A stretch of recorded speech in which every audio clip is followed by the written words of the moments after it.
Nandito ba yung umpisa natin sa ano? Grab, nandito. Grab, and your name is? Attorney Gio Tingson po, Your Honor. And you are the, Head of Public Affairs for Grab Philippines. okay, that's good enough for me. Thank you. Kapag rush hour at kapag umuulan, bakit napakahirap mag-book sa Grab? Your Honor, yung issue din po, mainly on yung main factor po na ginagamit natin doon ay kulang po tayo sa supply ng drivers on road. Lalo na po pagdating ng rush hour. Marami hindi bumabiyahe at yung iba pinapalipas po yung traffic. Kaya po kailangan ma-incentivize po sila na bumalik po sa daan, especially pag kailangan po ng riding public. So ibig sabihin, pag matraffic, yung iba ayaw nilang bumiyahe. Samantalang yung mga regular taxi, matraffic o hindi, nagbibiyahe sila.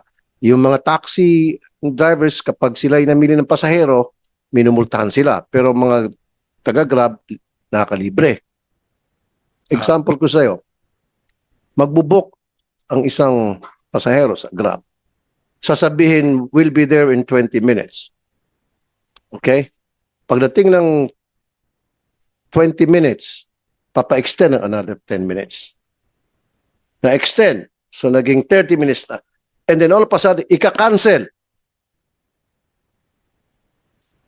Ba't ganon? Maraming beses nangyari yan. So many complaints. Yun po, no, madalas po nga kasi yung waiting time. Bago yan, I'll cut you off. Yes, sir. And then, kapag ang pasahero nag-cancel, malilintikan. 3 strikes. And then after that, di ka pwede mag-book for 1 day. Ba't ganon? So lahat paborable sa Grab at hindi paborable sa mga consumer, sa mga pasahero. Go ahead, sir. Sir, Your Honor, yung issue po nung waiting time, yun nga po, no, hinahanap po talaga natin yung pinakamalapit na vehicle o yung isang driver doon sa destinasyon na kung saan magpapasundo po yung ating commuter. No? Kasi nga po, halimbawa, ang pagkakaiba sa public transport system talaga na regular ay pupunta tayo sa mga stasyon or minsan yung iba po magta-tricycle, papunta sa sakayan. Dito po kasi dahil point to point po, sinusundo po siya door to door, nagkakaroon po talaga, sir, ng waiting time. I know. Yes, sir. There's no problem with waiting time. Everybody knows that. Okay?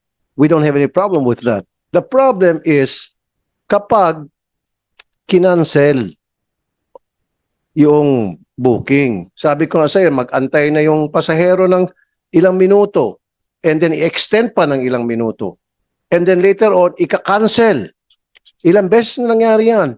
In fact, may mga staff ako, ganun yung reklamo. Meron ako mga pupunta sa aking programa sa radyo na ganun reklamo. Cancel left and right kayo. Ba't yung pa pinag-antay? Ba't yung pa pinag-extend yung antay? And then all of a sudden, ipapakancel rin lang. Paumanhin na ho dun sa mga nagka-cancel po na drivers. No? Pag ganito po yung kaso, at syempre po pag nare-report or na-evaluate po siya, nabababaan po yung kanyang stars. For example, dito po nagkakaroon ng kaukulang investigasyon o tinitignan po yung bawat sitwasyon at titignan yung reasons for cancellation. Minsan po, iba-iba po siya eh. But ang importante po ay inire-report din po sa platform para ma-actionan po namin agad. Kapag nakita po na walang substantial reason to cancel mula po sa driver, kami rin po ay nagno-notify at tinatawagan po natin ang ating mga drivers para po masabihan din sila na ang polisiya ay as much as possible, hindi po i-cancela. Okay. Before we go on further, I would like to acknowledge the presence of Senator Bato de la Rosa. Senator de la Rosa, thank you for coming. Sir, sabi ko nga kanina, and I would like to repeat it again, wala tayong problema doon sa pag-waiting time, ano? Sabi mo, binibigyan ng stars kapag nag-cancel. Yung problema kasi natin, yung pinag-antay mo na itong pasahero and then later on, ika-cancel mo rin lang. So sabi mo, binibigyan ng stars itong mga nagka-cancel ng driver left and right. And then pag sinumbong sa inyo, etc. But it continues on and on and on. It keeps on going. So how do you monitor that?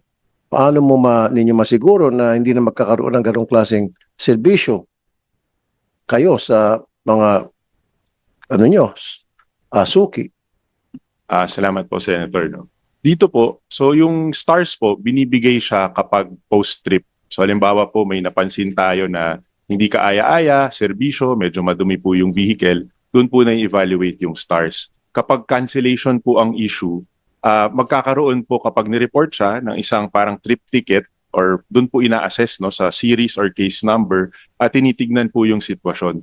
Ngayon po, over the past years, maganda po yung pag-aaral na nakuha natin tungkol sa cancellation at marami po siyang reasons. But nakikita Ano din- po yung mga reasons na sabi niyo? minsan po yun, masyado pong malayo, minsan Then kung masyadong malayo, di huwag tanggapin. yun nga. Hindi, you're listening but you're not hearing me. Yes. Tinanggap, pinag-antay. Sabi ko kanina sa example ko, 20 minutes nag-antay and then pagdating 20 minutes, extend another 10 minutes nandoon na. Nag-antay ng 30 minutes and then bago dumating 30 minutes, nag-antay ng 20 minutes, sa ika-cancel. Pero pag pasahero mag-cancel, may 50 pesos na fine. Pag kayo nag-cancel, wala. Star-star lang pinagsasabi mo. O ba't ganon? Senator, yung... No, sagutin mo. Yes, sir.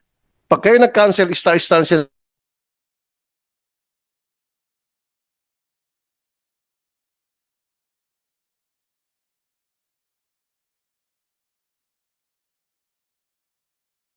Sabi mo, cancel suspension pag 3 times in a row.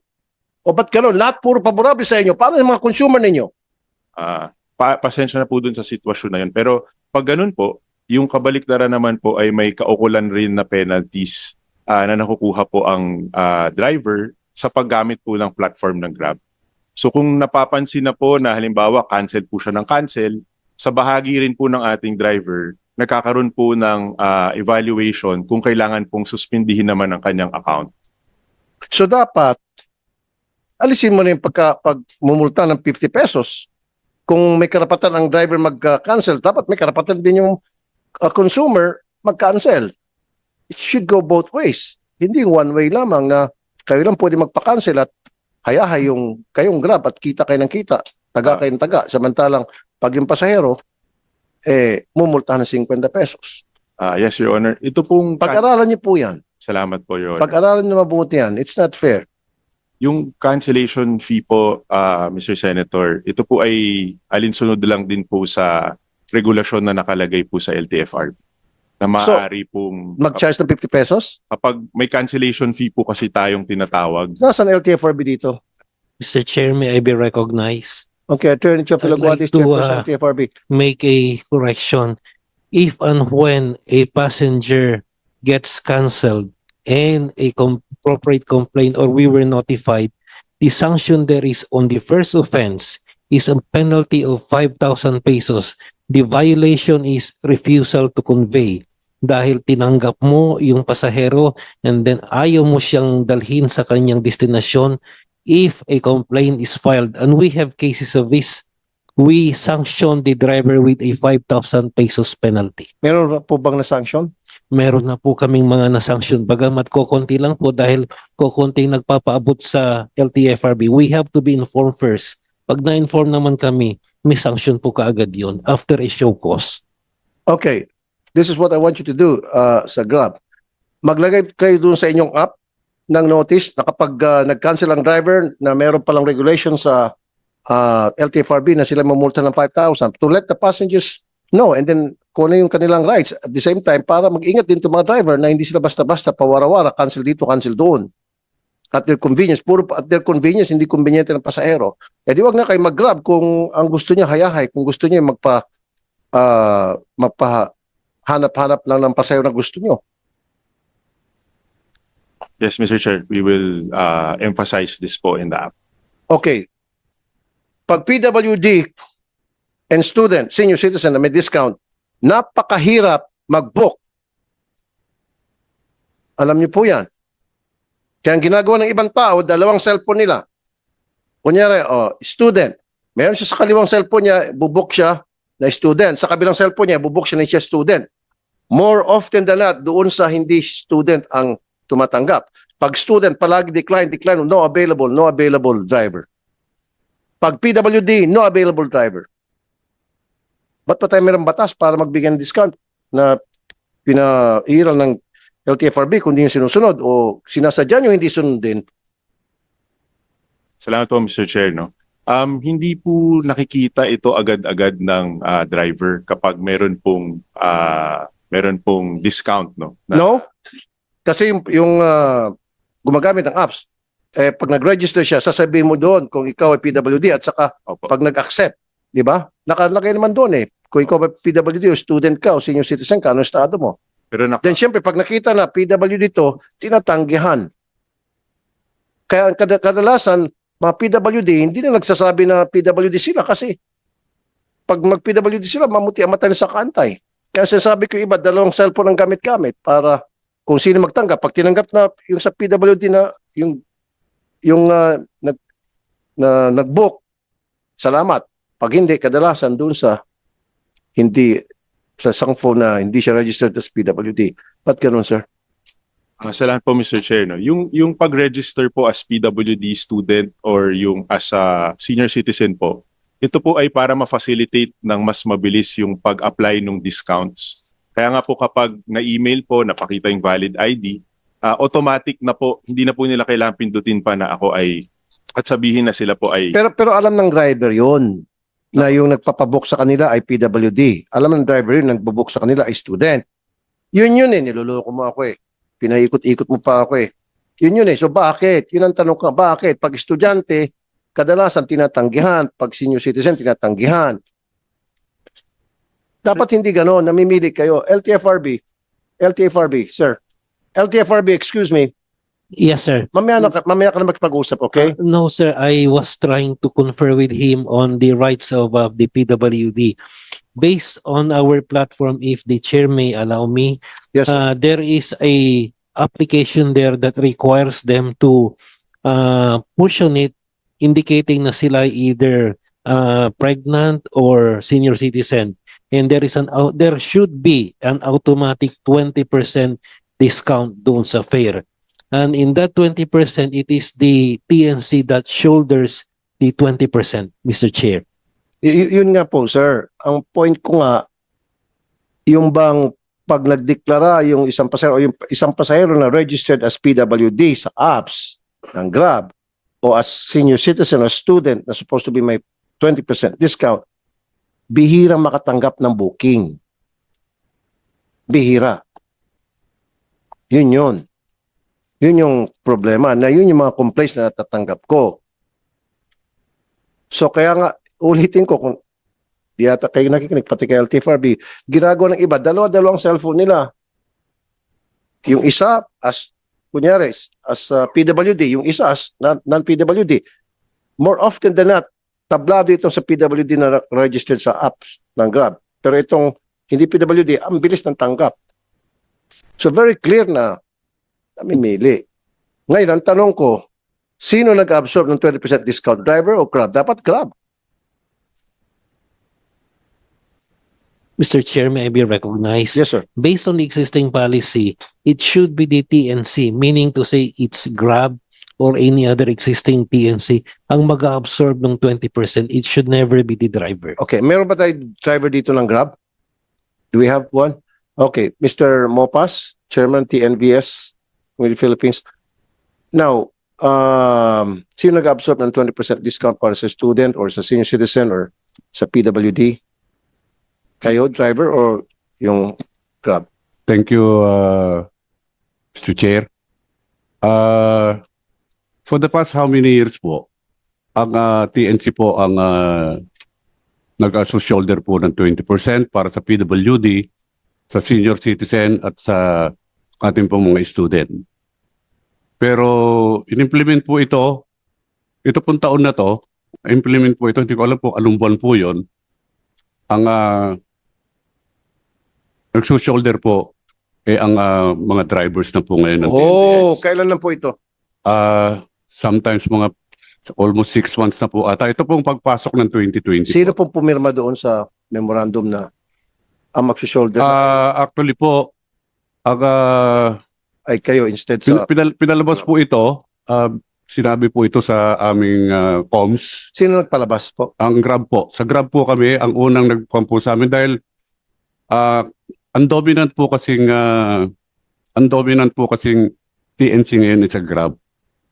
Okay. Pero nung umpisa pa po nito, nung pre-pandemic pa po hanggang pumasok po yung mga ibang TNC natin, ang Grab po ang dominant na Okay. ride-hailing po. Okay, so dati, sabi niyo for so many years, how many years na ang nag-shoulder ay yung Grab. Ngayon, TNC. Ngayon, kayo pinag-shoulder na sa kayo, mga driver. Doon sa 20% discount para sa PWD, senior citizen students. Tama?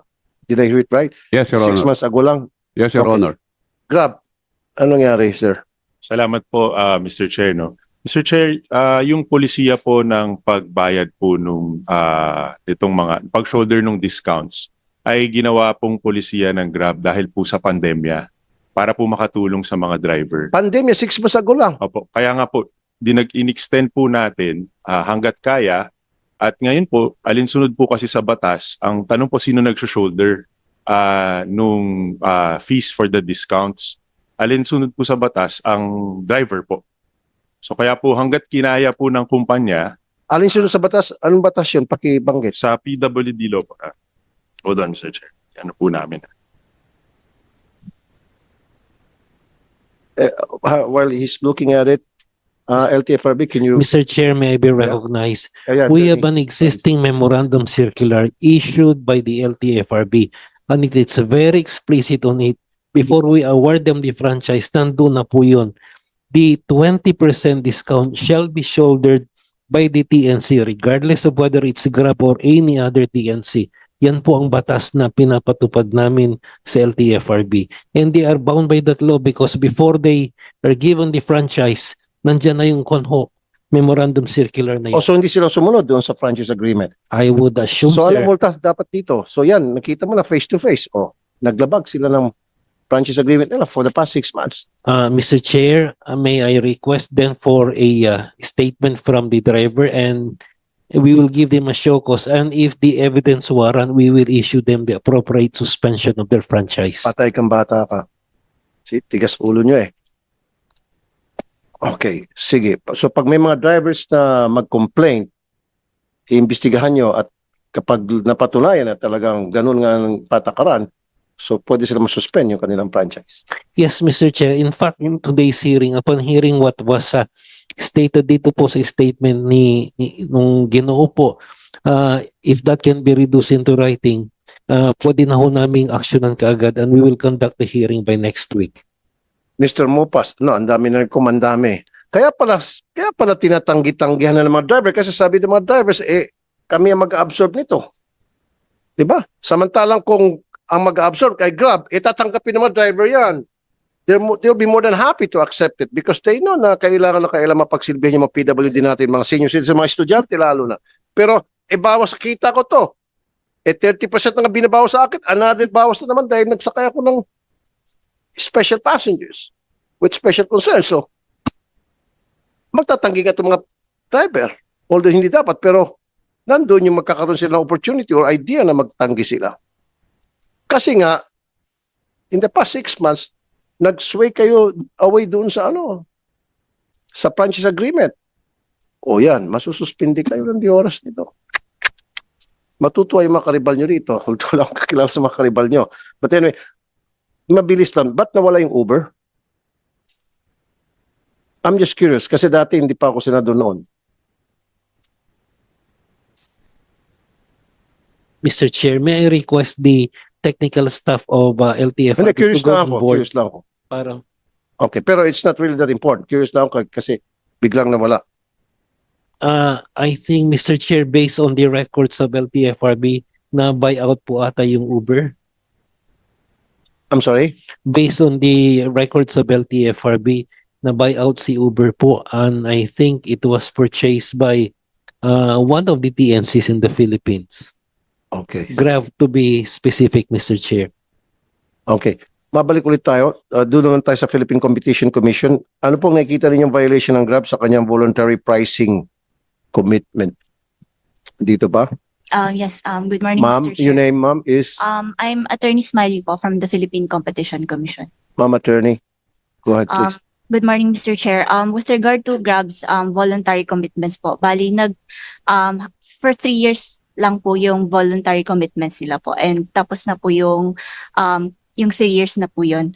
Pero so far po, Mr. Chair, we have imposed fines against Grab po for their failure to fulfill their voluntary commitments po. Yun po yung latest update po. So meron silang sanction. Yes po, Mr. And Chair. ano po yung sanctions na yun? Given May to them? fines po, Fines? umabot na po ng millions yung kanilang. Millions. Yes po. And it keeps Ito po piling up. Ito po yung hindi po nila na i-refund sa customers yung inutos po naming i-refund po nila. Grab. But, bakit hindi nyo ni-refund yung utos na pala sa inyo ng Philippine Competition Commission? You Ah, defy that order. Salamat po, Mr. Chair. Pending pa po ang kaso ukol dito. In fact, kahit po 2018 pa nangyari yung issue ukol dito, hindi pa rin po tapos yung monitoring phase. And on this matter, naka-pending po tayo ng MR o apila sa kanila para po dun sa computation nitong fees na to. Pero kung may obligasyon po ang Grab, handa po namin sagutin yung obligasyon. Philippine Competition, Attorney Smile, can you look at this issue na sabi niya ongoing pa rin daw yung kaso? 2018 pa yun at ngayon 2024. Yung So 6 years na. hindi po, Mr. Chair, yung as of 2023 po, meron na po kaming inimpose na fine doon sa kanilang 2023, Opo. last year. Opo. So hindi pa nababayaran yun. With regard to yung kanilang status po of payments, hindi po ako aware doon sa status. Okay. Mr. Chair, pasensya na po. Mr. Chair, bayad na po kami doon sa Okay. fines that were imposed on this matter. I have a couple more questions before we let Senator Bato de la Rosa ask questions. Balik ulit tayo doon sa yung sa surcharge tumaas. So kung tumaas ang surcharge, reklamo ng mga driver, ganun pa rin kita nila. Dehado pa rin sila. So puro Grab lang yung TNC lang ang palaging tumitiba-tiba, if you will. Ba't ganun? So syempre pag nagtaas ng surcharge, dapat tataas din yung commission ng mga driver.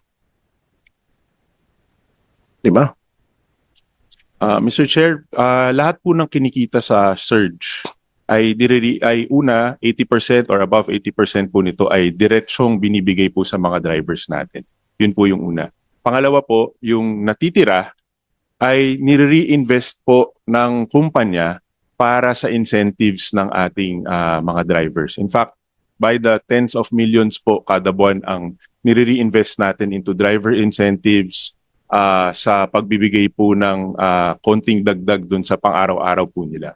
So, yun po, masasabi ko po, halos lahat po ng nakukuha or kinikita mula sa surge ay bumabalik po sa ating mga drivers. Okay, tanungin ko si Mr. Mopas. Mr. Mopas, ano pa usually yung mga problems na encounter nyo inyong mga hinaing tungkol sa inyong mga sa TNVS na mga kumpanya pinagtrabaho ninyo? Salamat, Mr. Chair. Bilang isang driver operator po for the past almost 9 years na po ako sa TNVS at ang Grab lang po kasi ang TNC na pinaglilingkuran ko bilang isang partner. Ito po sinasabi nilang surge. Nung panahon po ng Uber times 5 po ito. Ngayon po, meron po tayong alituntunin at binigay po ng LTFRB na hanggang 2 times lang po ang surge dapat. Sa ngayon po kasi, nasusunod po yan pagka po meron tayong sinasabing law of supply and demand. Kaya po nagkakaroon ng surge lalong-lalo na pagka rush hour. Ngayon po itong Kapaskuhan natin, alam naman po natin na napaka-traffic, napakamahal na po ng gasolina. Yung pagsundo pa lang po namin sa pasahero, talo na po kami. Kaya po yung sinasabi ninyong babawasan niyo po yung surge, wala naman po tayong mathematics na times 1 lang. Nagagamit lang po ito para madagdagan po ang aming kinikita. Ganun pa man po, ang mga TNC po, lalong-lalo na po ang Grab, Papatunayan ko po yan na meron kami mga KGR na sinasabi. Ibig sabihin po ng KGR. Ka-grab benefits po ito. Meron po kami mga insentibo. Bawat biyahe po namin, may kaukulang insentibo. Ibinabalik po nila. Ang hinihiling po sana namin, kasi po, talagang napakahirap po ng biyahe ngayon dahil po sa traffic at sa mahal ng gasolina. Ang hinaing lang po namin, sana wag nang bawasan yung surge dahil importante rin po ito sa amin para masulit po yung aming kita para sa aming mga pamilya. Salamat po, Mr. Chair. Okay, so what you're saying now, base doon sa mga narinig ko, parang okay ang Grab. Konti lang ang problema. Eh, yung mga driver kausap kanina doon sa video na nagreklamo maraming problema. Bilang isang driver po, fast, sabi ko nga sa inyo, 9 years na po. Opo. At sa edad ko pong ito, araw-araw pa po ako nagbibiyahe, kaya nararamdaman ko po yung mga nararamdaman ng aking mga nasasakupan bilang chairman ng mga Okay, driver so sir, anong gusto mong iparating sa Grab? Yung mga polisiya nila na hindi nyo nagustuhan na dapat baguhin o dapat pag-usapan? Opo, your chair, Mr. Chair. Sa kasalukuyan po naman kasi meron po kaming ugnayan sa kanila. Itong mga problemang ito, gaya po nung sinasabi ninyo. At importante po, unang-una po itong PWD na to, yung mga discount na to. Kasi po, sa totoo lang po, marami rin pong umaabuso dito sa paggamit ng PWD, especially yung mga fake po na ID, yung mga estudyante, manggagaling sa club, papakita yung ID o kaya magpapadiscount. Dapat galing lang sa eskwelahan. Ganun po yun. Yung iba po naman, ginagamit yung ID, hindi naman po sila sasakay. Teka muna, sir. Excuse Opo. me. Di ba bago siya mag-register as student, magpapakita ng mga ebidensya? Ano mga ebidensya pinapakita? Nakalagay po kasi sa apps namin, kung ikaw ay isang estudyante, Kaya nga, so magpapakita ka ng ID from Opo. school dapat po. na yung registration mo sa school. Yes po. Oh, ano pang problema doon? Ako minsan po kasi, yung iba, hindi na po nagpapakita basta may nakalagay lang na student. Hindi nga sir, di ba pag Grab, di ba nakalagay na sa option Opo. na yung customer nyo yon ay kunyari student, na tinanggap siya ng apps ng Grab as student because nagpakita na siya ng mga ebidensya tulad ng ID o school registration. Tama? Totoo po. Tama po. Tama po yung chair. At huwag niyo pong sabihin naman, Mr. Driver, na may mga nagpapanggap na PWD, mga estudyante. Meron siguro, pero dapat hindi nakalusot yan sa Grab kasi meron kayo screening process, di ba? O, iba yung mag-walk-in sa inyo. Papakita yung ID, pwede natin sabihin fake. Pero pag yung nag-register sa inyo, pinoprocess nyo yun eh. Di ba? Nasa inyo diskarte yun kung paniwalaan ba yung pinakitang ID o hindi yung school registration. O, kaya nga di dapat tinatanggihan talaga. Naintindihan ko naman na ilan sa inyo nagtatanggi dahil kayo pala nag-absorb ng 20% discount. Dapat Grab. Napag-usapan natin yun. Anyway, sige. Sir, thank you doon sa sa feedback mo.